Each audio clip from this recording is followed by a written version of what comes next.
Dear students, আসসালামু আলাইকুম। প্রিয় শিক্ষার্থীরা, আশা করি সবাই ভালো আছো। পবিত্র রমজান এবং পবিত্র ঈদ উল ফিতর পালন শেষে আমরা আবার ক্লাস শুরু করতেছি। অলরেডি তোমাদের বিভিন্ন বিষয়ের ক্লাস শুরু হয়ে গেছে।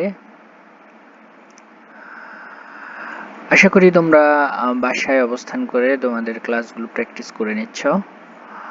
তোমাদের এই বছর যেহেতু পরীক্ষা হবে, সেহেতু তোমাদের প্র্যাকটিস চালিয়ে যেতে হবে এবং তোমাদের পরিবর্তিত নতুন সিলেবাস অনুযায়ী তোমাদেরকে গড়ে তুলতে হবে। যেহেতু আমরা এই প্যান্ডামিকের মধ্যে আছি, প্যান্ডামিকের মধ্যে তোমাদের নতুন একটা সিলেবাস দেওয়া হয়েছে এবং এই সিলেবাসের আলোকে এবং তোমাদের অনেক কম সময়ের মধ্যে ফিজিক্যাল ডিস্টেন্স বজায় রেখে কিভাবে পরীক্ষা নেওয়া যায়, সরকার সেটা ভাবতেছে। তো তোমরা বাসায় বসে অবশ্যই প্র্যাকটিস করে নিতে হবে। ডিয়ার স্টুডেন্টস, আমরা ইউনিট 4 লেসন 2 থেকে একটা ক্লাস করেছিলাম। এই লেসনটা অনেক বড়, তাই আমি এই লেসন থেকে দুটো ক্লাস তৈরি করেছি। অলরেডি তোমরা করে দেখেছো এবং প্র্যাকটিস করে নিয়েছো। আমাদের এই লেসনের নাম ছিল traffic capital of the world. Traffic capital বলতে এখানে বাংলাদেশের ঢাকাকে বোঝানো হয়েছে।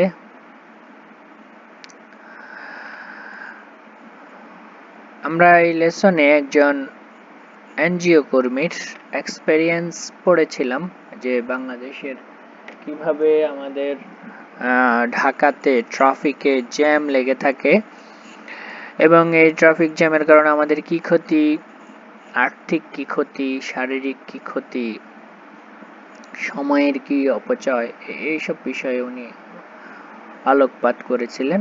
আমরা আজকে দ্বিতীয় অংশ দেখব। দ্বিতীয় অংশে আছে রোডস নিয়ে কথা প্রথমেই, then there are the users of the roads. এখন আমরা দেখব এই আমাদের যে ঢাকা শহরের রোডসগুলো আছে, সেই রোডসগুলো সাধারণত একটু চিকন, সেই রোডসগুলা অনেক ন্যারো। তাহলে এই ন্যারো রোডস হলেও এই ন্যারো রোডসগুলো কারা কারা ইউজ করে আমরা সেটা দেখব। তাহলে আমাদের এই রোডসগুলোর ইউজার কারা? দ্য প্যাডেস্ট্রিয়ানস মানে পথচারীরা। আর আমাদের এই ন্যারো লেন্সগুলো ইউজ করে কে? The narrow lanes are shared by bicycles, rickshaw, scooters, motorcycle and CNG, bus, cars. তাহলে আমরা একটা রাস্তায় যখন দেখব, আমরা রাস্তার দিকে তাকাইলেই দেখব এই রাস্তা দিয়ে অনেক রকমের গাড়ি চলছে। সাধারণত কি কি দেখি আমরা? বাইসাইকেল, রিক্সা, স্কুটার, মোটরসাইকেলস, সিএনজি, বাস, কার। এছাড়াও আমাদের দেশে আরো হরেক রকমের গাড়ি আছে আমাদের দেশে অটোরিক্সা আছে, টেম্পো আছে, লেগুনা আছে, আরো অনেক রকমের গাড়ি বাংলাদেশে দেখতে পাওয়া যায়, যেগুলা এই ইঞ্জিনটা বিদেশ থেকে আসলেও বাংলাদেশে কারিগররা বিভিন্ন রকমের শেপ দিয়ে থাকে। এই গাড়িগুলো দেখো, all this modes take up different amount of space. তাহলে আমাদের এই গাড়িগুলো এক একটা সাইজ এক এক রকম, তাহলে রাস্তায় এরা এক এক রকমের স্পেস দখল করে এবং তাদের হ্যাভ ডিফারেন্ট টপ স্পিডস, এবং তাদের যে স্পিড, তাদের স্পিড কিন্তু এক না। রিক্সার স্পিড, বাসের স্পিড, সিএনজির স্পিড এগুলো এক না। স্কুটারের স্পিড তাহলে এক একটা এক এক রকমের স্পিডে চলে। তাহলে এই কারণে most people you talk of a different amount of space and have different top speeds. Most people you talk to in Bangladesh blame the traffic jumps on the rickshaw. তাহলে এই যে বিভিন্ন রকমের সাইজ এবং বিভিন্ন রকমের স্পিডের কারণে যখন তুমি বাংলাদেশের মানুষকে জিজ্ঞাসা করবে যে ঢাকাতে কেন ট্রাফিক জ্যাম হয়, তাহলে তারা দোষ দিবে রিক্সাকে। কারণ হলো কি কারণ? There are too many of them, they say they drive so slowly that they trap the cars, buses, CNGs behind them. মানে রিক্সাগুলো স্লো চলে, রিক্সা স্লো চলার কারণে যখন পিছন দিক থেকে কার, বাস এবং সিএনজি আসে, সেগুলো রিক্সার পিছনে আটকায় যায়। আটকায় যেতে যেতেই ট্রাফিক জ্যাম লেগে যায়। এর মানে হলো যখন একই রাস্তায় বিভিন্ন স্পিডের গাড়ি চলে, তখন টপ স্পিড, যেগুলোর স্পিড বেশি, সেগুলো কম স্পিডের পেছনে আটকায় যায়। তাহলে আমাদের লেন যদি চওড়া হতো, তাহলে এই সমস্যাটা হতো না। The government is under pressure to designate some lanes as car only to build wider roads and overpass. তাহলে সরকার অনেক প্রেসারে আছে যে কিভাবে কিছু কিছু রাস্তাকে শুধু কারের জন্য বরাদ্দ দেওয়া যায়, অথবা টু বিল্ড ওয়াইডার রোডস, অপেক্ষাকৃত চওড়া রাস্তা নির্মাণ করা যায়, অ্যান্ড ওভারপাস, এবং কিছু ওভারপাস নির্মাণ করা যায়, মানে একটা রাস্তার উপর দিয়ে আরেকটা রাস্তা চলে যাবে এরকম রাস্তা যেটা জ্যাম সৃষ্টি করবে না। To take the slow traffic out from in front of the fast, কিভাবে যেই গাড়িগুলো স্লো চলে সেগুলার পিছনে থেকে, বা সেগুলা অথবা যেগুলা জোরে চলে সেগুলার সামনে থেকে কিভাবে স্লো গুলাকে সরিয়ে দেওয়া যায়। মানে ধরো রিক্সার পিছন থেকে একটা কার আসলো, তাহলে রিক্সার পিছনে আটকাই গেল, এর থেকে কিভাবে একই রাস্তায় রিক্সা এবং কার যেন না চলে সেই ব্যবস্থা করা যায়, সেটার জন্য গভর্নমেন্ট এটা একটা বিশাল প্রেসারে আছে।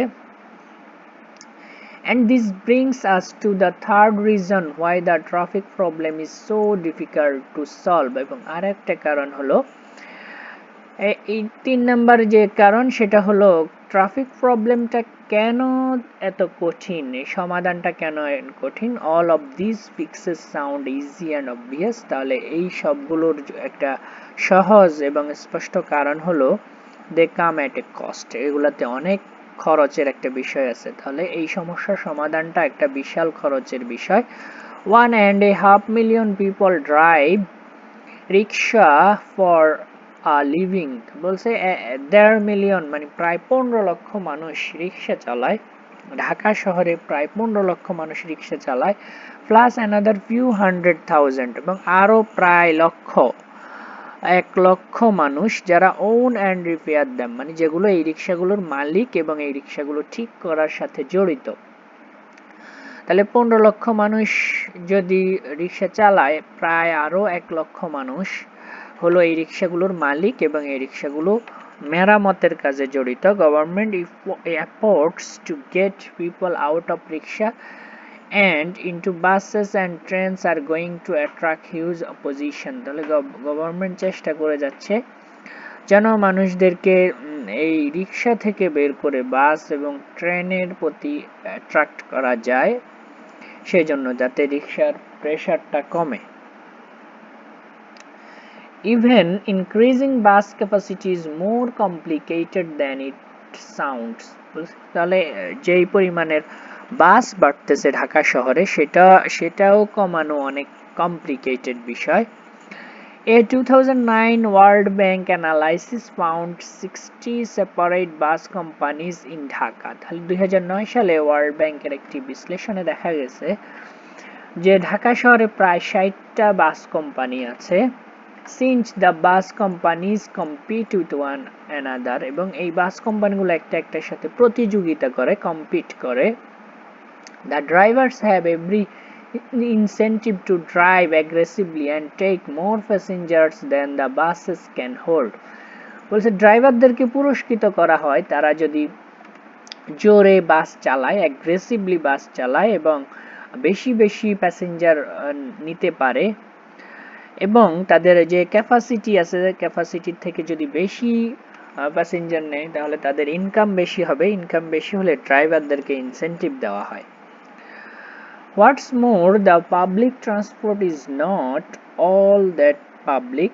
বলছে এই পাবলিক ট্রান্সপোর্ট গুলা আসলেই পাবলিকের জন্য না। Many of the bus companies are owned and linked to political parties or powerful trade unions. বেশিরভাগ কোম্পানিগুলোর মালিক হলো, এবং এই বেশিরভাগ বাসের মালিকরা পলিটিক্যাল পার্টিসের সাথে জড়িত, এবং তারা অনেক শক্তিশালী একটা ট্রেড ইউনিয়ন গঠন করে, ট্রেড ইউনিয়ন নির্ভর তারা বাস কোম্পানিগুলো পরিচালনা করে, তাদের একটা ইউনিয়ন আছে যে ইউনিয়ন অনেক শক্তিশালী। Government efforts to unify or regularise the system would amount to a hostile takeover of all of these small company. তাহলে সরকার যে কোনো পদক্ষেপ যদি নিতে চায়, সমন্বিত পদক্ষেপ, তাহলে বলছে এটা সরকার আসলে তাদের শত্রুতা এই ছোট ছোট অনেকগুলো কোম্পানির সাথে সরকারের মতপার্থক্য তৈরি হয়, শত্রুতা তৈরি হয়।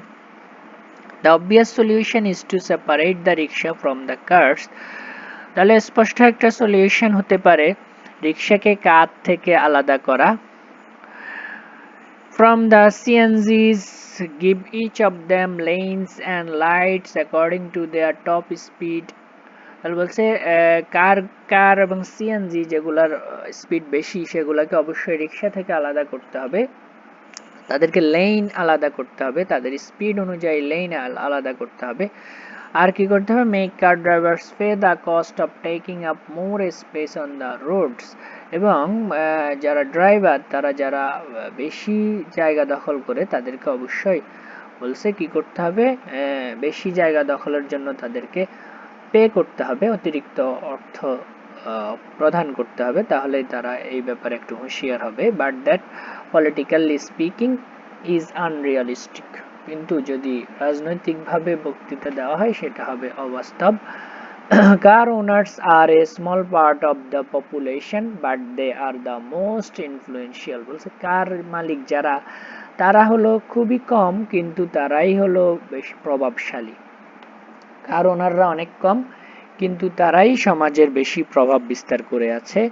Every year Dhaka ads an extra 37,000 cars to its already over crowded roads. রাস্তায় বলছে এমনি ওভার ক্রাউডেড, অতি জনাকীর্ণ, এরপরেও প্রতি বছর ঢাকাতে প্রায় 37,000 কার যোগ হচ্ছে নতুন করে।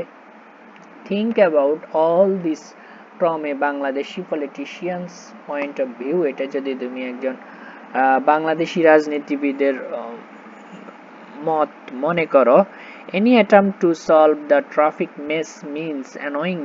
তুমি যে কোনো ধরনের ট্রাফিক জ্যামটাকে তুমি সলভ করার জন্য যে কোনো রকমের চেষ্টা করা মানে হলো অ্যানোয়িং দ্য পুয়ার, গরিবদেরকে ডিস্টার্ব করা, বিরক্ত করা, দ্য মিডল ক্লাসদেরকে বিরক্ত করা, and the rich all at once, এবং একই সাথে ধনীদেরকেও বিরক্ত করা। তাহলে রাজনৈতিক পয়েন্ট অফ ভিউ থেকে আমরা যদি দেখি তাহলে দেখব যদি কোনো ট্রাফিক জ্যাম নিরসনের কোনো পদক্ষেপ নেওয়া হয় সেটা অবশ্যই একই সাথে গরিব, মিডল ক্লাস এবং ধনী সবাইকেই কি করা, একই সাথে বিরক্ত করা। Thanks about all this from a Bangladesh politician's point of view. Any attempt to solve the traffic mess means annoying the poor, middle class and the rich all at once. Thanks to the donors, ডোনারদেরকে ধন্যবাদ। In 2012 the government announced $2.75 billion plan to build a metro rail system and another $45 million bus rapid transit line from the airport. এটা আমরা already জানি, এটা আমাদের এখন বাস্তবায়নের পথে। যে সরকার $2.75 বিলিয়ন টাকা বরাদ্দ করেছে কি মেট্রো রেল ও ব্যবস্থা চালু করার জন্য, এটা অলরেডি আমাদের বাস্তবায়নের পথে, আর 2 বছর লাগবে। আর আমাদের $45 মিলিয়ন আরো বরাদ্দ হয়েছে, এটা হলো এয়ারপোর্ট এরিয়াতে র্যাপিড ট্রানজিট লাইন চালু করার জন্য, এটাও আমাদের বাস্তবায়নাধীন। ফর রেসিডেন্টস অফ ঢাকা, ঢাকার অধিবাসীদের জন্য, it will come as a relief, এটা হতে পারে একটা রিলিফ অথবা এটা হতে পারে একটা মুক্তির বিষয়। এরপরে লেখক বলতেছে যে whenever I asked my Bangladesh colleagues, আমি যখন আমার বাংলাদেশের কলিগদেরকে জিজ্ঞাসা করি how long it would take to get somewhere, কোথাও যেতে কতক্ষণ লাগতে পারে, they always gave two answer, তারা সব সময় দুটো আনসার দিয়ে থাকে। without traffic maybe 15 minutes, বলছে যদি জ্যাম না থাকে তাহলে 15 মিনিট, বাট উইথ ট্রাফিক, কিন্তু যদি জ্যাম থাকে হু নোজ, তাহলে কেউই জানে না, কে জানে, মানে কেউই বলতে পারে না। তাহলে আমাদের ঢাকাতে ট্রাফিক জ্যামের এমন অবস্থা, যদি আমরা বলি যে জ্যাম নেই তাহলে 15 মিনিট, আর যদি জ্যাম থাকে তাহলে কেউই জানে না কতক্ষণ সময় লাগতে পারে। এই লেখাটা নেওয়া হয়েছে একটা আর্টিকেল, যেটা একটা আর্টিকেল নেওয়া হয়েছে এই ওয়েবসাইট থেকে www.newsstatesman.org।